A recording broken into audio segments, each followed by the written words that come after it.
So here's the steps. You have a dream, a goal, you focus intensely on it because you want it, so you have to want it. Then you forget about it, you let go. Then some unexpected opportunity will happen one way or the other. Email, text message, phone call. For me, sometimes walking down the street, all of a sudden feeling I should take a right instead of a left, and here I meet an old friend or something that is the opportunity, the intro. This is how I met Stevie Wonder. This is how I was recording with Natasha Bedingfield. This is how I played for 250,000 people in Washington, D.C. Also how I actually, after doing a lot of these things, felt like, why can't I just get it like an easy, well-paid movie? Not so much drama with directors and producers. And then I got a short film that paid quite well. And the people were so respectful and so loving and supporting that I was like, wow, this is the manifestation. It really is. One thing you have to look out for is what this guy called pendulums, which I think is fun. It's other people's agendas that you can be lured into. And I think a lot of people do when they buy all these, the next iPhone and so, because it's someone else's pendulum. It's not your idea, unless that's really what you were wishing for, then it's someone stealing your fire. How to recognize that is that if you have become too infatuated or if you become too much in someone else's agenda, then it might be time for you to pull back. Then there's something that I call like random warnings. They also come, as well as these opportunities, they also come to warn you if something is bad. And I have some extreme examples I can make some videos of, but one of them is a little more not so dramatic. And that was a dream I had of a monkey. And this monkey was telling me, he was doing like this with his arm, like I would win something. So this unexpected guidance, I won lawsuits because of this monkey from major film companies that wouldn't pay me the money and stuff like that. And I was very afraid to go to court. And I also had a friend calling me out of the blue. And he said, he explained this whole story about going to court and what was really horrible. And so I kind of knew, okay, I was going to try not to go to the actual court. And so when they suggested to do a settlement, I accepted that. So the monkey was fighting for the settlement. I didn't know that, but that's what happened.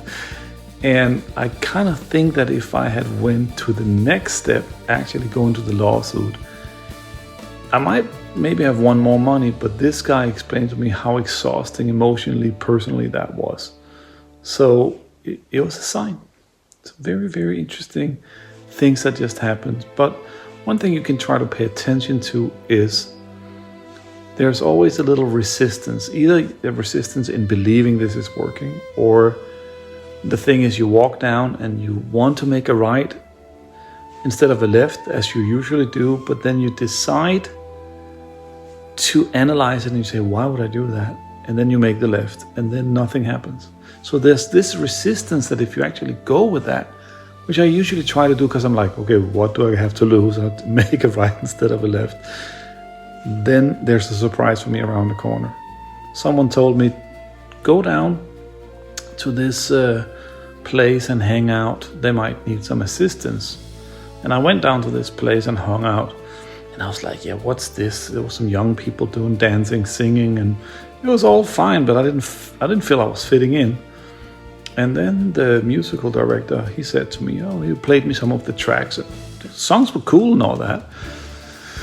And I played some piano, and then he realized that I was capable of doing something that he had prepared or that he was looking for that I had no idea about. And he said, would you want to fill in for me? I have to go to Japan. I was like, okay, fine. And so I became the substitution musical director. And the first couple of gigs we had with this band group was like, okay, cool. I was not like, wow, it was just, we played for a school here and another group of people there. And I thought, this is what's going to continue happening. I didn't mind, and I learned the repertoire. It was great. Then within a week, they said, okay, we're going on a tour. You're coming along, right? And I was like, okay. I didn't have anything else to do at that point. I was living in New York, and I thought, why not? I jumped on this tour bus, but again, there was this resistance. There was like, I could just stay home and relax. I went on the tour, and one of the first concerts was for 250,000 people in Washington, D.C. I had no expectation. I had no knowledge of this. I would have had a knowledge if I started asking questions, but I kind of didn't, which I'm happy now that I didn't, because then, fear and different things might have settled in. So basically, I think what we have a compass inside us that is guiding us towards our dreams, our real dreams. And then, of course, people talk about what's the purpose of the soul. So you might have something that the soul came to this planet to experience or solve. And so that kind of has to fit in. But that doesn't mean you can't fulfill all other kinds of dreams and goals as well, unless they're directly in conflict with that. And yes, you can ask for guidance and you might get it. I have gotten something, I haven't gotten it all, so there's still a lot of mystery for me. I feel I'm just still getting started. But I have been led down some extreme, adventurous, wonderful path. I lived in Los Angeles, Paris, New York, Sydney, Copenhagen, and now I'm living in London. And wrote music for film and TV, which was one of the things that I wanted. I was a jazz pianist, playing with famous people, something that I really wanted. And a lot of things that was either vision, a smaller thought that also had big momentum behind it. And then trying to just develop this type of listening to your intuition and also following it when this resistance comes. And also when you try to manifest something, you attach to it in the beginning, but then you let go. And I think the reason why you let go, people say then the universe can do its job and stuff like that. But I also think it has to do with, if you become obsessed with it in a not good way, then you are almost sabotaging your awareness of where you could go, because you're not listening. You're so focused on, I need to go there.